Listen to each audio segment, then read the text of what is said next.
Olha só o que isso leva. Pluralismo é igual ecumenismo. Uma outra palavra, pluralidade. Olha o que significa essa palavra. Várias teologias, mas somente uma é a verdadeira. Eu creio nisso. Existem várias teologias, mas somente uma é a verdadeira, e a palavra apresenta essa verdadeira.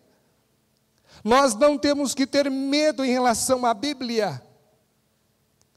Nós aceitamos a Bíblia como nossa única regra de fé. O Espírito de Profecia é apenas um comentário da Bíblia, é uma luz menor para uma luz maior, é a Bíblia, unicamente a Bíblia e nada mais. Não podemos perder o foco em relação à Bíblia, e assim diz o Senhor. Essa igreja foi colocada aqui por um objetivo: elevar a palavra de Deus, apresentar a palavra de Deus dentro do seu significado original. Várias teologias, mas somente uma é a verdadeira. É isso que nós acreditamos. E olha o papel da igreja. Nós temos que mudar as pressuposições. Por quê? Porque cada um tem as suas pressuposições definidas. E ao estudar a Bíblia, as pressuposições que ela possui vai alterar o significado da palavra. Onde acontece a teologia, queridos? Acontece onde? Na mente. Portanto, se você tem aqui pressuposições que não estão de acordo com a Bíblia, essas pressuposições devem ser deletadas da mente, e outras pressuposições de acordo com a Bíblia devem ser colocadas aqui. O conhecimento prévio ou pressuposições vai diretamente afetar o resultado do entendimento. Sendo assim, para se fazer teologia e entender, as pressuposições devem vir de onde? Da Bíblia. Uma pequena experiência a vocês aqui. E perdoe os meus irmãos católicos, de forma nenhuma estou usando isso de forma pejorativa. Mas fui fazer um evangelismo. E ao fazer o batismo do evangelismo público, fui convidado a fazer o batismo apenas, lá no norte. Estava a água muito fria. Quando a irmã entrou dentro da água, e quando ela chegou no meio do tanque, ela disse: "Vala Nossa Senhora Aparecida, que água gelada."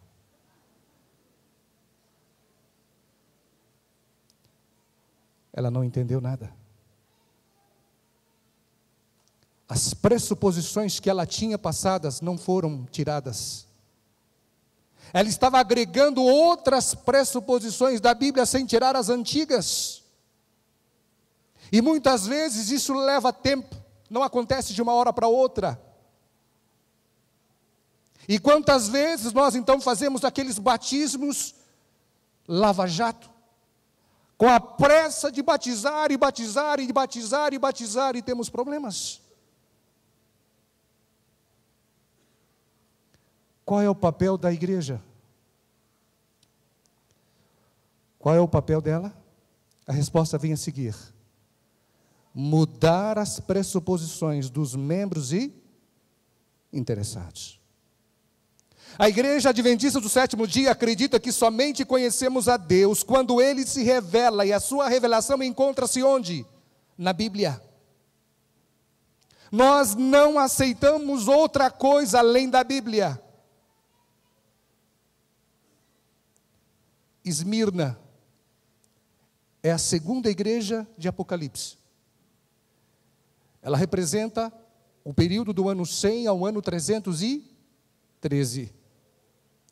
Foi nesse período, olha o que aconteceu nesse período. A igreja de Esmirna se destaca pela sua lealdade sob perseguição. Mas nesta época, a igreja cristã, no desejo de evangelizar o mundo todo, começou a batizar pessoas que não tinham conhecimento da doutrina cristã. Muitos gregos, romanos e gentios começaram a pertencer à igreja sem abandonarem os velhos costumes e doutrinas que aos poucos foram se infiltrando no cristianismo.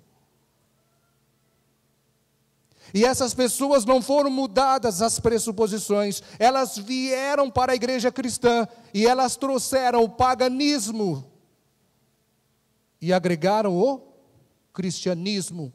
Então eles se tornaram pagãos cristãos. E qual é o nosso papel hoje como igreja? De acordo com a palavra de Deus, não devem dizer o pastor falou e é assim, não, devem pesquisar, devem perguntar, devem ir atrás da verdade, o que a Bíblia diz. A igreja adventista acredita que Deus é pessoal e educador. Eu não tenho que marcar horas para falar com Deus, eu não tenho que usar uma outra pessoa para poder se comunicar com Deus, eu tenho abertura, eu sou livre, eu posso conversar com Ele a hora que eu quiser, no momento que eu precisar, eu abro meu coração a Ele como um pai faz com um filho. Eu louvo a Deus porque Deus faz isso, Deus faz assim, Ele dá liberdade para que eu me comunique com Ele. Ele veio a essa terra e morreu para ligar ao céu e à terra, para ligar a terra ao céu, para nos aproximar de Deus. Você consegue entender qual é o papel da igreja hoje? A igreja adventista acredita que a conversão não acontece mecanicamente, mas no consciente. Deus atua pela transformação da mente. Romanos 12, verso 1. Vá lá no livro de Romanos. Um dos livros mais belos da Bíblia. A conversão não acontece mecanicamente, mas acontece na transformação da nossa mente. Porque é na mente que acontece a teologia. Rogo-vos, pois, irmãos, pelas misericórdias de Deus, que apresenteis o vosso corpo por sacrifício vivo, santo e o que mais? Agradável a Deus, que é o vosso culto racional. Ou seja, nós temos que entender aquilo que nós falamos a Deus. Nós temos que internalizar isso de tal forma e nós colocamos para fora. Tudo isso que nós fizemos aqui é uma representação da gratidão a Deus, da adoração que oferecemos a Ele. E Jesus Cristo pega tudo isso que nós colocamos aqui, purifica tudo isso e oferece ao Pai em ação de graças. Ele faz isso. Mas a oferta nós entregamos e oferecemos a Deus. Um culto racional, usando a mente, nós temos que entender. Depois vem a emoção, nunca a emoção primeiro para depois a razão. Primeiro a razão e depois a emoção. Deus requer, olha o que diz a serva do Senhor, Deus requer a completa entrega do coração, antes que possa ocorrer a justificação. E para que o homem conserve essa justificação, tem de haver o quê? Obediência contínua, mediante ativa e viva, que opera por amor e purifica a alma. Embora a justificação seja um ato de Deus, mas antes você já se entregou a Ele. Tem outro? Deus se importa com os nossos pensamentos e também nos prometeu forças para mudar os pensamentos, mas qualquer que seja o poder prometido de Deus, Deus não vai mudar nossos pensamentos por milagre. Não fazemos simplesmente uma oração, Senhor, muda os meus pensamentos, e imediatamente recebemos coração e mente puros. Embora isso fosse muito bom, não é assim que funciona. Temos um papel definido em cooperar com o Senhor. A transformação não é um milagre.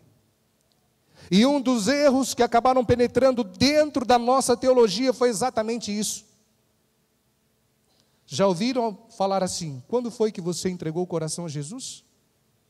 Quando é que você foi transformado por Ele? Isso não existe.